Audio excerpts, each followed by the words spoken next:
we discussed, semiconductor physics to a large extent, and we concluded with something, I hope was interesting, is that we are able to create, p-type material that has majority holes and minority electrons. So it has majority holes,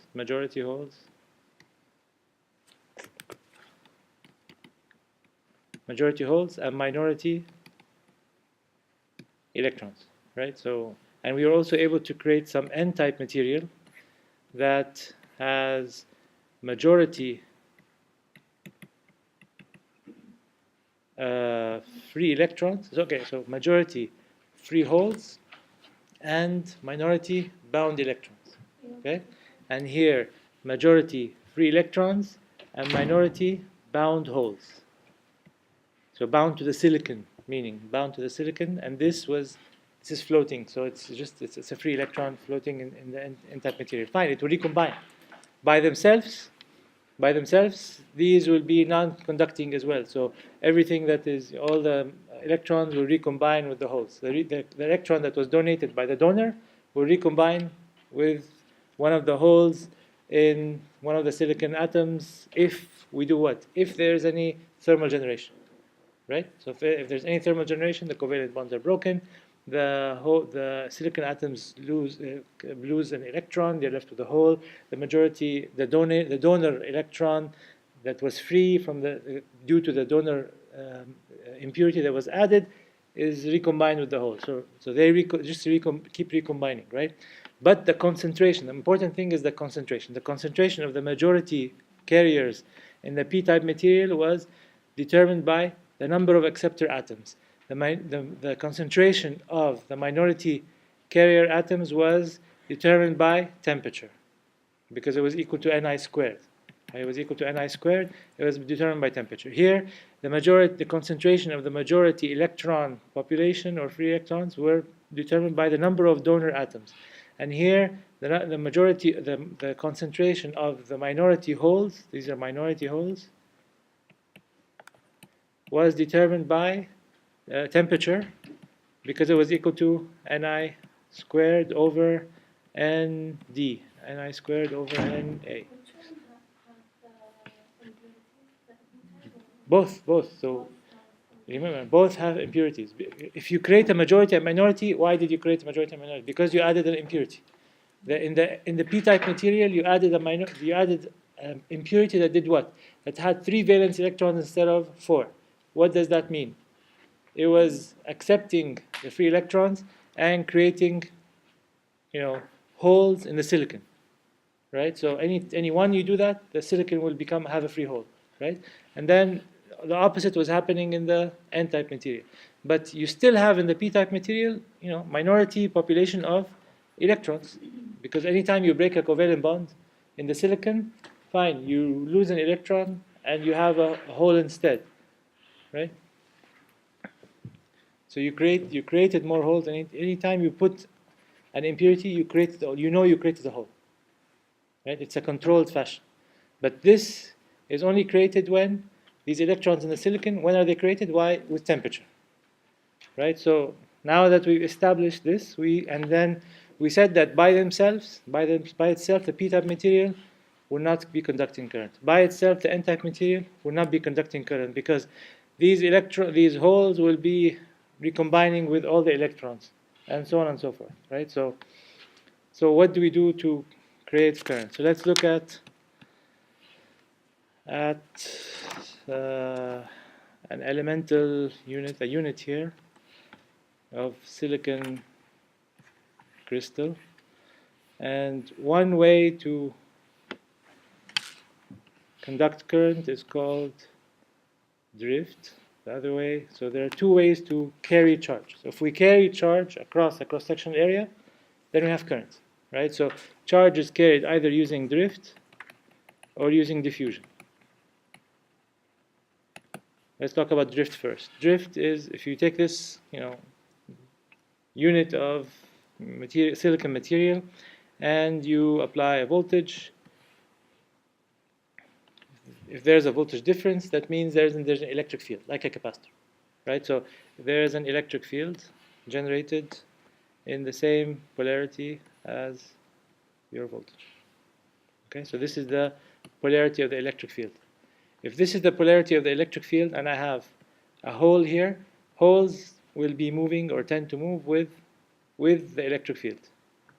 Electrons will move in the opposite direction. Right? The electron moves in the opposite direction, the hole moves with the electric field. Right?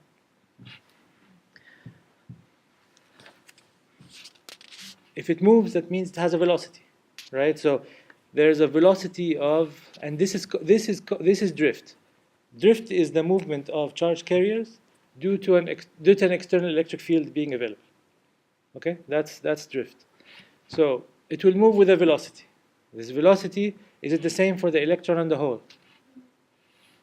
We don't know. I mean, we don't know yet, right? It's not. It's not the same for electron and the hole. Not just in polarity. We said that they move in different directions, which means that the polarity of the velocity is different, right? But not just that. There's a constant associated with that as well. So the drift velocity of a hole is equal to a constant called hole mobility, and this is a constant depending on the material silicon and the fact that it's a hole. So for intrinsic silicon, mu p is 480 volts, 480 centimeters squared per volts seconds.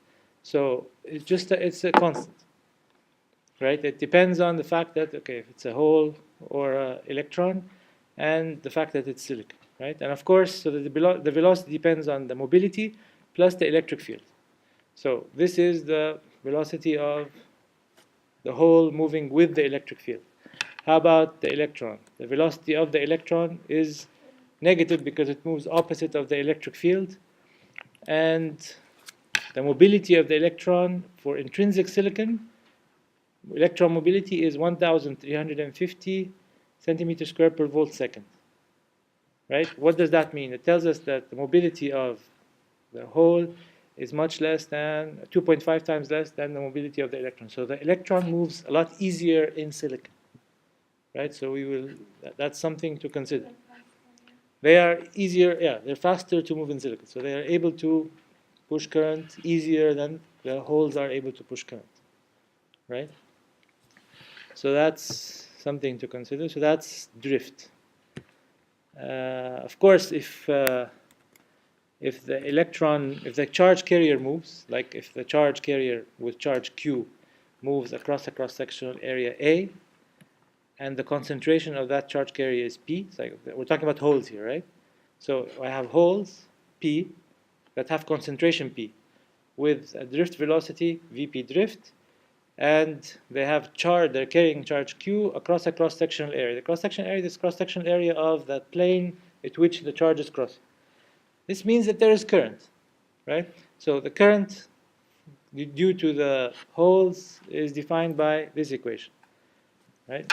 If there's current and you have a cross-sectional area, and you want to know what's the current density, typically, because why? You don't want all the current to be flowing, you have a big cross-sectional area. Do you expect the current to be flowing in a very small part of the cross-sectional area, or is it going to flow in the whole cross-sectional area? I mean, assuming that the charges are distributed evenly inside this N and P-type material, all the holes will move across the whole cross-sectional area, correct? So you typically, when you design any electrical device, you're really worried about the current density.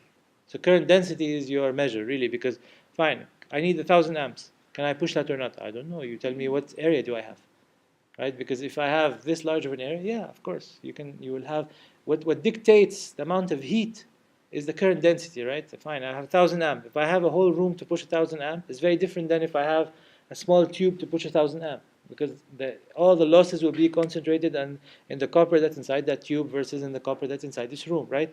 So we will calculate a current density, based on that, and we substituted first for V drift from the previous equation, which is equal to the mobility times the electric field, right? So then we calculated the current density due to the holes. We'll do the same for the electrons. But what we realize here is that electron current is in the opposite direction as its velocity. So velocity of the electron was already negative compared to the hole. And its current, again, this is from the physics. We will not derive the physics, and I don't ask you where this is coming from, and you're not asked to memorize the equations. If they're on the equation sheet, they'll be useful. If not, then okay. So what this equation means is that we originally had a v drift for electrons. This was negative. And now I'm adding another, from physics, there's another negative sign, which means what? Which means that it's going to go in the same, the current due to the electron is in the opposite direction of the motion of the electron. So it's in the same direction as the motion of the hole, which is nice. Now I'm using both charge carriers to create current. That's what you need to do. I mean, otherwise it's not useful yet, right? So this is all coming from the physics. And you can calculate, of course, corresponding current density if you divide by the cross-sectional area, and if you substitute with v drift from mobility multiplied by electric field, you can sort of find the cumulative current density that is flowing that for this piece of semiconductor material that you have, right? So this is the current density flowing in your semiconductor material due to the concentration of holes and electrons, and these concentrations of holes and electrons are all this is the general concentration. Whether this hole is minority or majority does not matter. I mean, this is they're not saying, they're just saying if this material is n-type, this will be the concentration. If this material is p-type, this will be the current density, right? I did not say now what will happen when I put an n-type next to a p-type. We will do that. Here I just had an n-type, and I looked at the motion of the electrons. A p-type, and I looked at the motion of the holes, right? I just that's what we have here. And then they calculated the corresponding conductivity or resistivity. Remember your rows. This looks like what?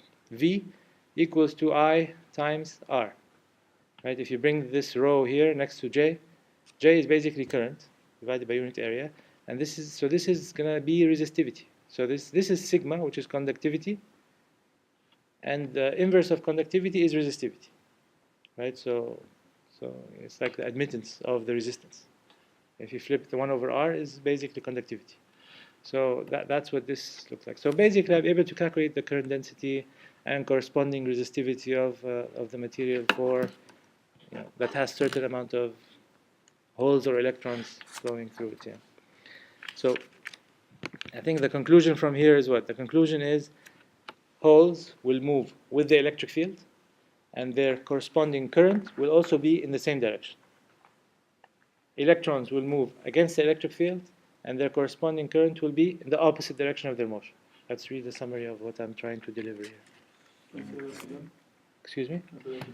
I am saying in a piece of pure semiconductor material with only holes or only electrons, the hole, if I'm applying an electric field in this direction, holes will move with the electric field, right? And the corresponding current generated by the hole will be in the same direction. So this is current generated by the hole, and this is V of the hole, velocity of the hole, right? And then electron here, V of the electron will be in the opposite direction of the electric field, and the current generated by the electron is in the opposite direction of its velocity. Okay, we're okay with this? And because the motion of the electron or the hole was due to the external electric field, this is called drift current. Drift current is this current, IN plus IP. So if the material had IN and IP, so it's drift current is IN or IP. Because I said that this is a piece of semiconductor with only electrons or only holes now. Okay, but this is called drift current. This current IN or this current IP that was due to the charge moving due to an external electric field is called drift current. Okay, so and we were able to calculate its current, the current density, assuming a certain concentration of holes or electrons, right? So this is one mechanism. The other mechanism of charge movement is called diffusion. And it's as we discussed last time. So diffusion is when you have a semiconductor material, and let's say you are injecting holes here somehow. You're able to continue to inject holes, only holes, right? This is very theoretical, right? So if you're able to inject only holes from one side of the semiconductor material, that the concentration of holes on one side of the material is much higher than the concentration on, as X moves forward, right? So there's an area of high concentration, an area of low concentration of holes, right? So what we mean by diffusion is, and why this happens, and it will make a lot of sense when we put N-type material next to it, and we will know that the holes will be moving around, and then they will, like being able to recombine with the electrons, right? So it's a bit unclear here, but if you compare this to just a spray in a spray can, or some ink that you drop in water, the ink will diffuse in the water. It's a very similar process. Yeah. Yeah. If you inject holes, you have a high concentration here. Are the holes going to stay in the same place? No, the holes will tend to move to the area of low concentration. I mean, you're only injecting holes here, but they started moving to forward in the X direction because the concentration here was lower.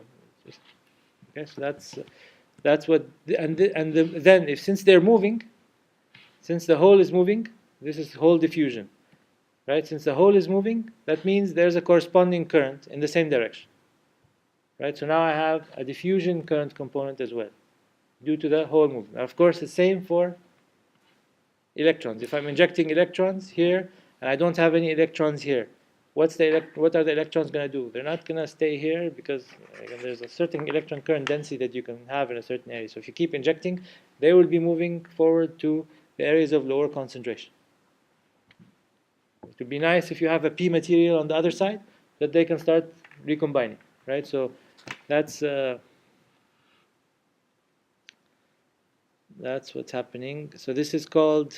So again, how about if electrons are moving in this fashion, where is the electron current in the opposite direction, right? So on the next slide, the next page, I think they show that. So if the electron is diffusing from left to right, the electron current is from right to left.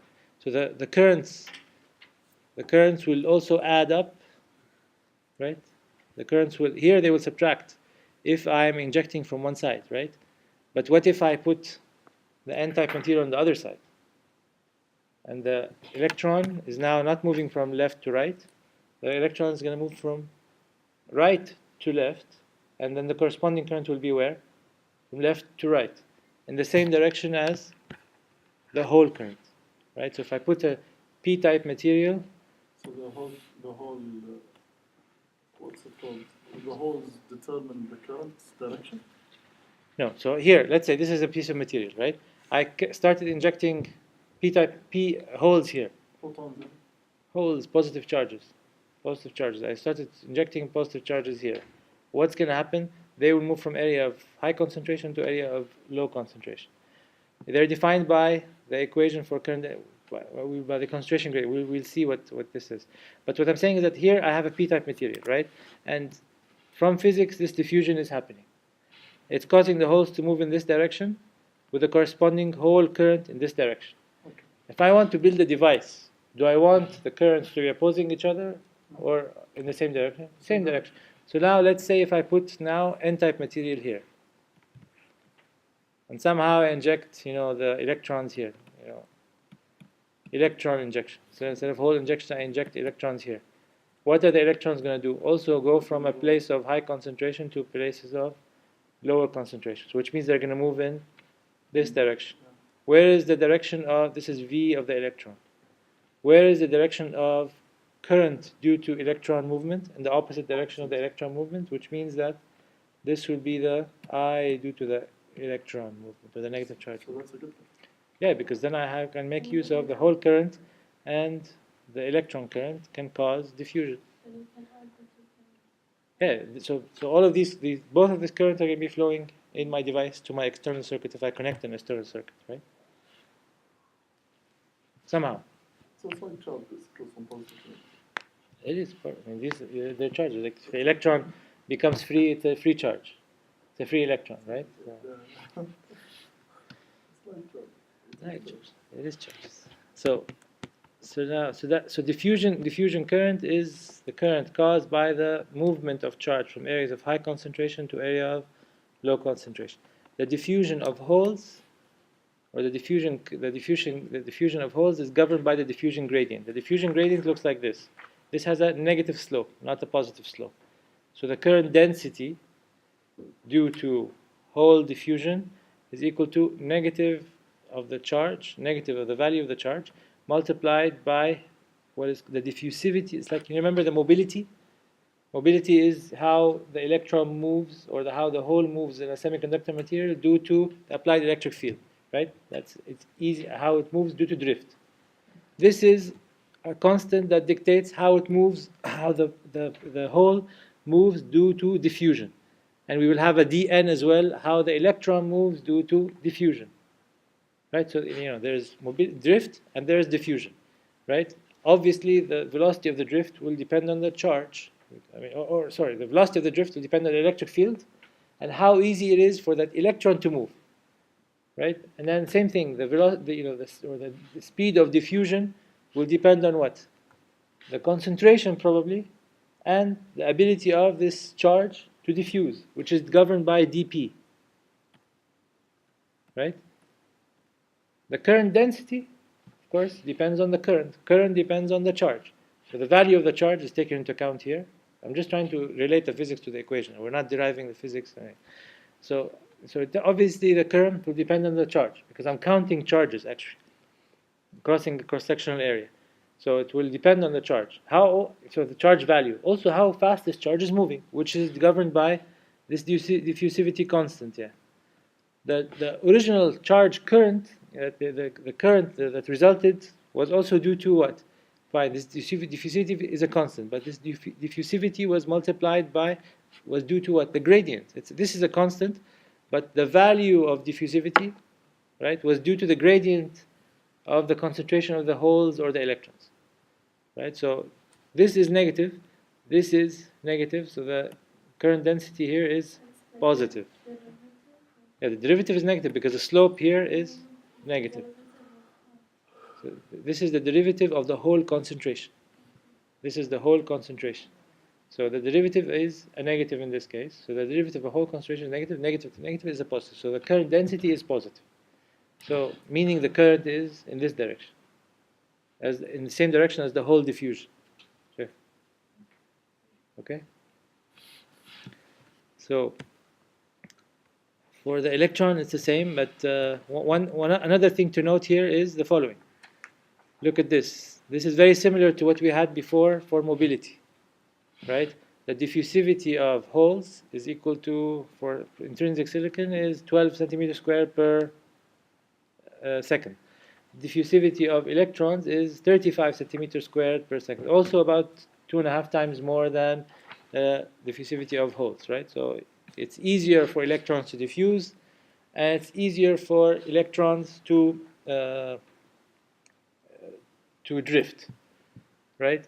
So if I want to create the same amount of current from the electrons and the holes, right? Because I want to create the same amount of current flowing in the device, for example, I may need a smaller amount of N-type material, right? Do we see that? Because of the diffusivity and the mobility being different. Yeah. So because there will be a comment about that in a section that I will go through quickly. I will not spend too much time on. And this is where it's coming from. Sometimes the N-type material is smaller than the P-type material in practical devices. Okay, so we talked about this. Okay, so also there's a relationship, between diffusivity and mobility. They call D over the diffusivity over mobility is, they call it VT. It's a thermal voltage. So it's an indication of how much diffusion versus how much drift, right? The diffusivity or mobility, it's a constant for holes, for electrons in the same material.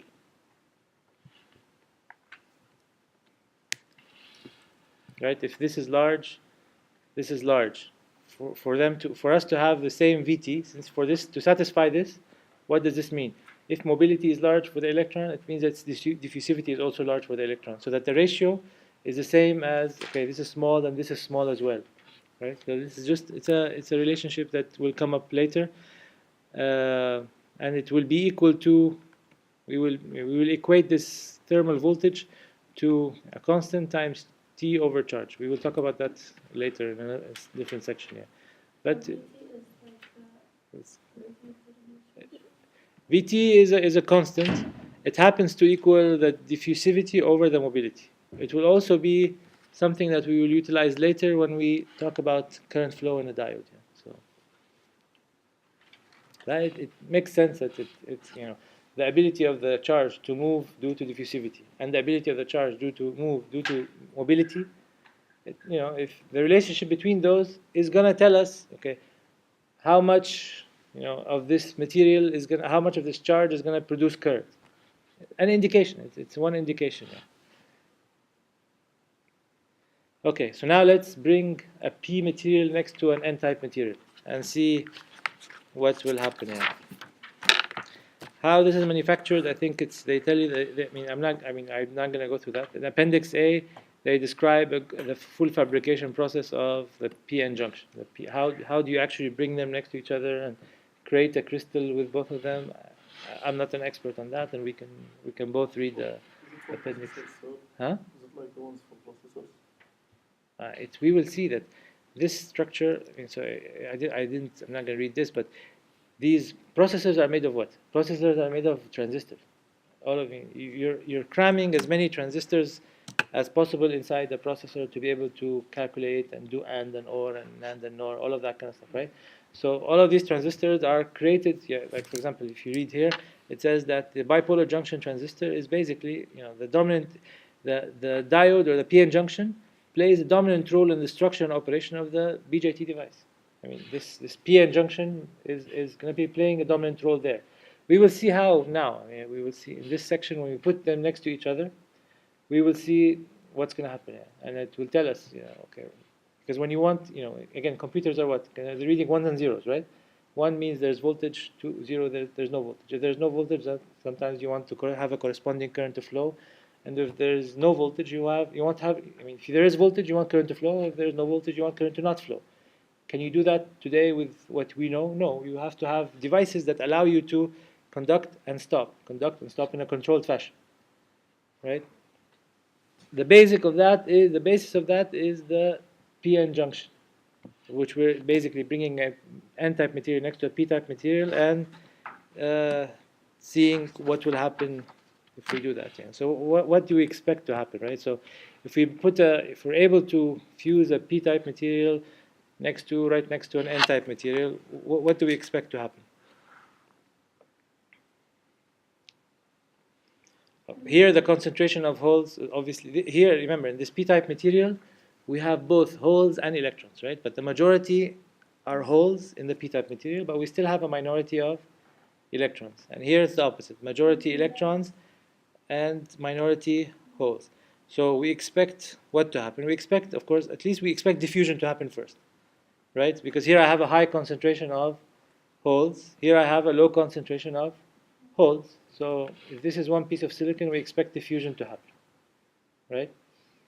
If diffusion starts happening, these holes that are here are going to wander around and diffuse to the N side, and they will find some electrons. They will recombine, right? So what does this mean? For the region in this region here, if the holes move on and they recombine with some electrons, what does this mean for the free electrons on the N side?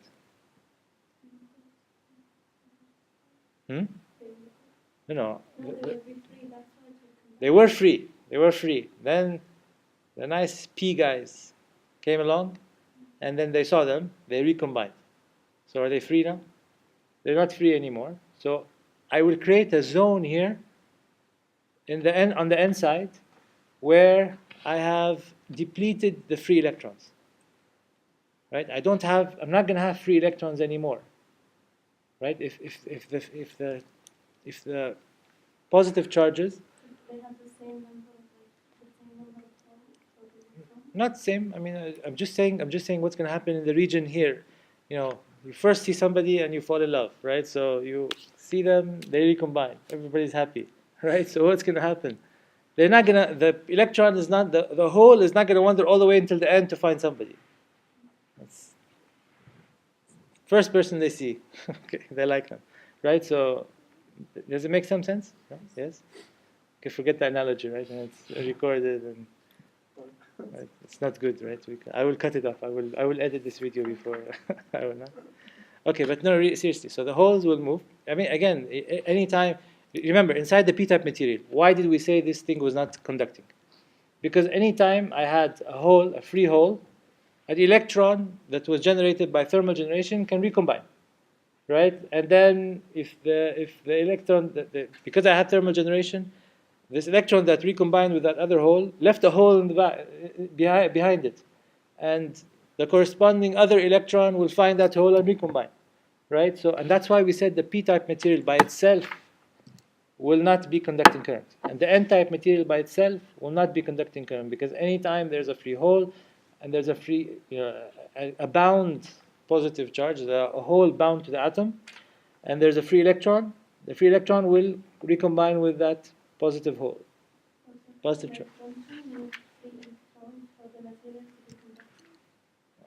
Hold on, that's fine. I agree. But we did. I mean, when the holes move, aren't we creating current? So we created some current with the holes moving, right? But what happened when they found the free electrons? They recombine. Remember, here I have what? I have free electrons and I have bound positive charge, right? Here I have free holes and I have bound electrons. Right, so I have the opposite. Right, so the holes found the free electrons, and they depleted this region from the free electrons. So they created a region here that had no free electrons. They had this region here was all the free electrons in the region were removed because they were recombined. They could recombine with the holes. Right, so here I had. Remember, here I had free electrons and bound positive charge.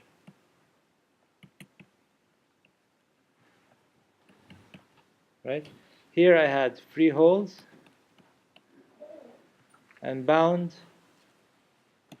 negative charge. Right? That's what I had. Right? That's in the original configuration. Right?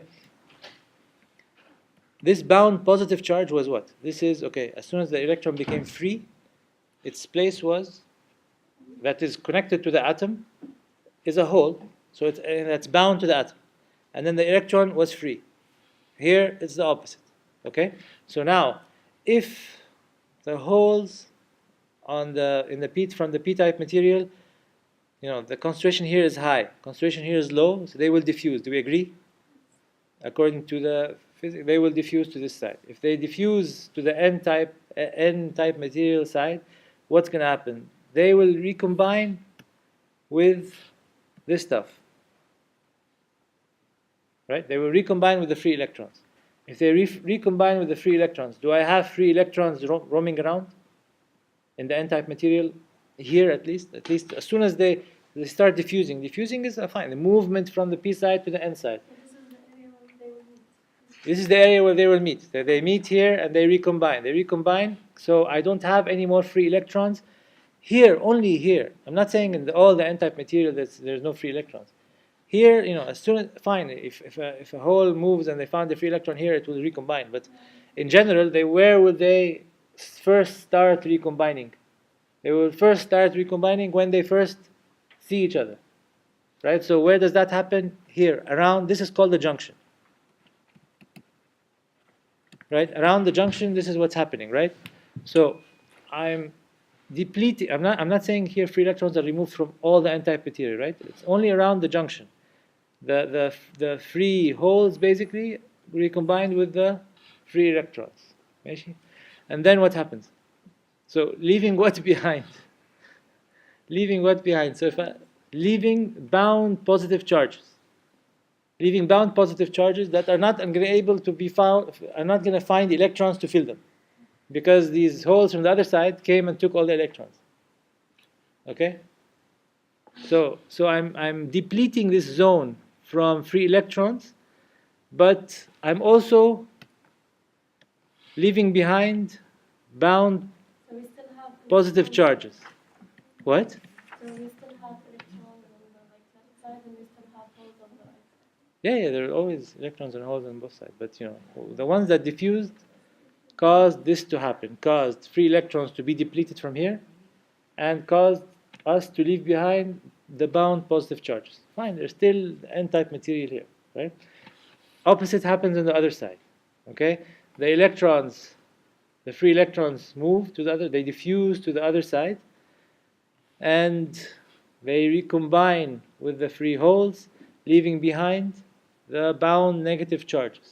So I have bound negative charges here that are not finding holes to fill them up, right?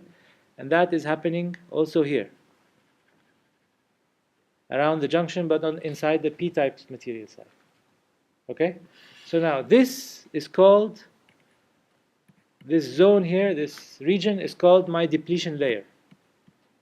Depletion layer or depletion zone, right? Or space-free zone or something. They call it charge, huh?